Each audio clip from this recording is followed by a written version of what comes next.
संतान के रूप में कौन आता है? पूर्व जन्म के कर्मों से ही हमें इस जन्म में माता पिता, भाई बहन, पति पत्नी, प्रेमिका, मित्र शत्रु, सगे संबंधी इत्यादि संसार के जितने भी रिश्ते नाते हैं सब मिलते हैं, क्योंकि इन सबको हमें या तो कुछ देना होता है या इनसे कुछ लेना होता है। वैसे ही संतान के रूप में हमारा कोई पूर्व जन्म का संबंधी ही आकर जन्म लेता है, जिसे शास्त्रों में 4 प्रकार का बताया गया है। 1. अणानुबंध पुत्र। पूर्व जन्म का कोई ऐसा जीव जिससे आपने ऋण लिया हो या उसका किसी भी प्रकार से धन नष्ट किया हो, वह आपके घर में संतान बनकर जन्म लेगा। वह अपना धन बीमारी में या व्यर्थ के कार्यों में तब तक नष्ट करेगा जब तक उसका पूरा हिसाब न हो जाए। 2. शत्रुपुत्र। पूर्व जन्म का कोई दुश्मन आपसे बदला लेने के लिए आपके घर में संतान बनकर आएगा। बड़ा होने पर वह माता पिता से मारपीट, झगड़ा करेगा या उन्हें सारी जिंदगी किसी न किसी प्रकार से सताता ही रहेगा। वह हमेशा कड़वा बोलकर उनकी बेइज्जती करेगा और उन्हें दुखी रखकर ही खुश होगा। 3.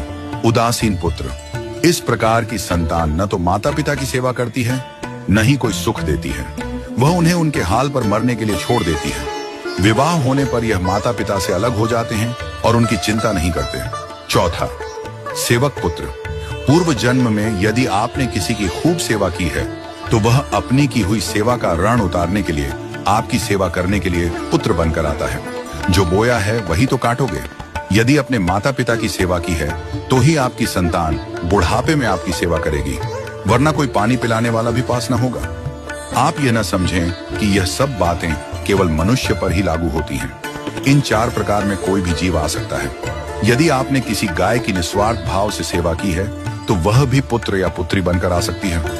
यदि आपने गाय को स्वार्थवश पालकर उसके दूध देना बंद करने के पश्चात उसे घर से निकाल दिया हो तो वह ऋणानुबंध पुत्र या पुत्री बनकर जन्म लेगी। यदि आपने किसी निर्दोष जीव को सताया है तो वह आपके जीवन में शत्रु बनकर आएगा। इसलिए जीवन में कभी किसी का बुरा न करें, क्योंकि प्रकृति का नियम है कि आप जो भी करोगे उसे वह आपको इस जन्म में या अगले जन्म में 100 गुना वापस करके देगी।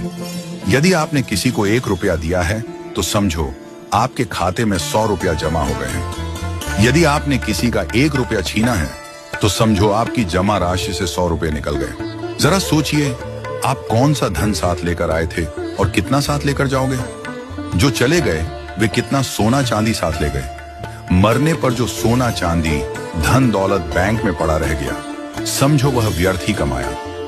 औलाद अगर अच्छी और लायक है तो उसके लिए कुछ भी छोड़कर जाने की जरूरत नहीं है, वह खुद ही कमा